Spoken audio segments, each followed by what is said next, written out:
which is Let's 7, solve this not absolute 3. value If it was equation. Now, to -2 solve plus an 5, it absolute would work, value but that's equation, that whole you have to sign think change thing about with the squaring. breaking it That's why into that two happens. different inequalities. So the 8 works, the 3 And doesn't. when it's less than or equal to, that means that it's between. Does that make So sense? let's And look then at just a number simple up, example. better?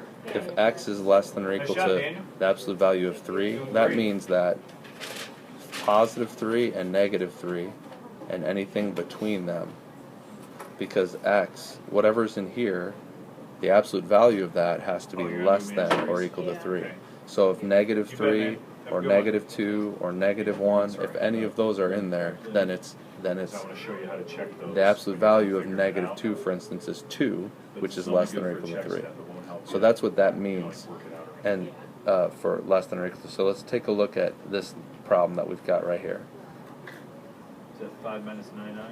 Yeah. I need to write this equation two different ways. I need to write 4 times x minus 1 plus 6 is less than or equal to 2, or actually I can even write it like this. Let me show you the way that I like to write it. I like to just put this directly in the middle. 4 times x minus 1 plus 6 is between 2 and negative 2, just like I showed you.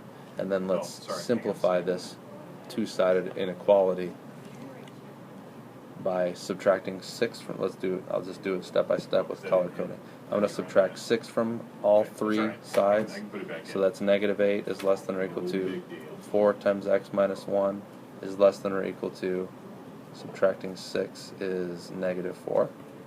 Yeah. Now let's divide 4 from all sides. I'll do this in orange.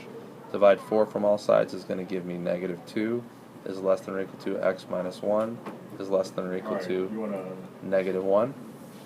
And now let's add 1 to all three sides. I'll do this with blue. Add 1 to all three sides, get rid of the 1 there. That becomes a negative 1, 0. So it's And now let's check our answers. Plug in negative 1 in here, and that is negative. and plug in 0 right there. Which is great. Okay. And Either one of them will like work. You get stuff easily enough. That's how you solve an absolute value inequality when it's a less than or equal to. I'll show you other examples as we go forward. That's hard to follow. It's like